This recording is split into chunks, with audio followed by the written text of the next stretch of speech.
সে জনগণের কোটি কোটি টাকা আত্মসাৎ করে বেগম পাড়ায় বাড়ি করবে না। যার মধ্যে আলেম থাকবে, যার মধ্যে সঠিক কালাম থাকবে, সে বর্তমান জামানার ইবলিস ইবনে ইবলিস, শাহরিয়ার কবির, রাশেদ খান বেলন, মুরগিদুরা শাহরিয়ার কবিরদের মতো, ডাক্তার জাফর ইকবালের মতো নাস্তিক আর মুরতাদ হবে না। মুহতারাম হাজিরিন, একজন সুস্থ ব্যক্তির জন্য আলেমের গুরুত্ব অপরিসীম। এই আলেম যার মধ্যে থাকবে সে কখনো পথভ্রষ্ট হবে না। মুহতারাম হাজিরিন, এই আলেম যাকে দেওয়া হয়েছে তাকে সর্বোত্তম নিয়ামত দান করা হয়েছে।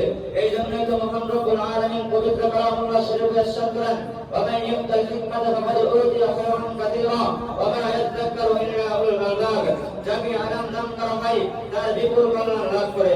অন্য এক আয়াতের মধ্যে আল্লাহ তাআলা বলেন, قل هل يستوي الذين يعلمون والذين لا يعلمون إنما يتذكر أولو الألباب। যারা জানে আর যারা না জানে তারা কি কখনো সমান হতে পারে? শুধু আয়াতের মধ্যে বলে শেষ করে দেন নাই, মহান পবিত্র শুধু আয়াতের মধ্যে বলে শেষ করে দেন নাই। নবী করিম সাল্লাল্লাহু আলাইহি ওয়াসাল্লাম হাদিস শরীফে বলেন, তালাবুল ইলমি ফারিদাতুন আলা কুল্লি মুসলিম। দিনী ইলম তলব করা প্রত্যেক মুসলমানের উপর ফরজ। মুহতারাম হাজিরিন, উপরোক্ত আয়াত এবং হাদিস দ্বারা স্পষ্ট প্রমাণ হয়ে যায় যে একজন সুস্থ ব্যক্তির জন্য ইলম কতটা গুরুত্বপূর্ণ। মুহতারাম হাজিরিন, যার মধ্যে সঠিক ইলম থাকবে সে কখনো পথভ্রষ্ট হবে না। যার মধ্যে সঠিক ইলম থাকবে সে কখনো নাস্তিক আর মুরতাদ হবে না।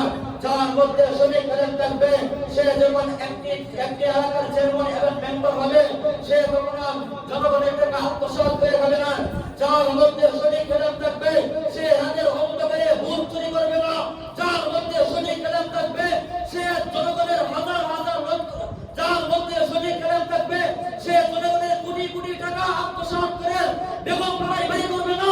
যার মধ্যে আলেম থাকবে, যার মধ্যে সঠিক ইলম থাকবে, সে বর্তমান জামানার ইবলিস ইবনে ইবলিস, শাহরিয়ার কবির, রাশেদ খান বেলন, মুরগিদুরা শাহরিয়ার কবিরদের মতো, ডাক্তার জাফর ইকবালের মতো নাস্তিক আর মুরতাদ হবে না। মুহতারাম হাজিরিন, আর যার মধ্যে সঠিক ইলম থাকবে সে জামানার সে জামানার আল্লামা নূর হোসেন কাসেমী রাহমাতুল্লাহির মতো সম্মানিত ব্যক্তি হবেন। যার মধ্যে সঠিক ইলম থাকবে আল্লামা আহমদ শফীর মতো সম্মানিত ব্যক্তি হবেন। যার মধ্যে সঠিক ইলম থাকবে সে জুনায়েদ আল হাবিবের মতো হবেন।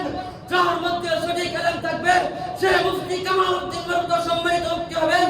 যার মধ্যে সঠিক ইলম থাকবে সে জামানার সিংহ পুরুষ শাইখুল হাদিস ইবনে শাইখুল হাদিস আল্লামা মামুনুল হক সাহেবের মতো হবেন। যার এক হুঙ্কারে বাংলার শত শত বাতিল লেজ ফুটে মারতে বাধ্য হয়। এই জন্য আমাদেরকে ইলমের গুরুত্ব ও ফজিলত সম্পর্কে জ্ঞান থাকা আবশ্যক। এই জন্য আল্লাহ তাআলা আমাদেরকে সঠিক ইলমের জ্ঞান বোঝা এবং সে তার উপর আমল করার তৌফিক দান করুন। আমিন। নাসরুম মিনাল্লাহি ওয়া ফাতহুন করিম। আসসালামু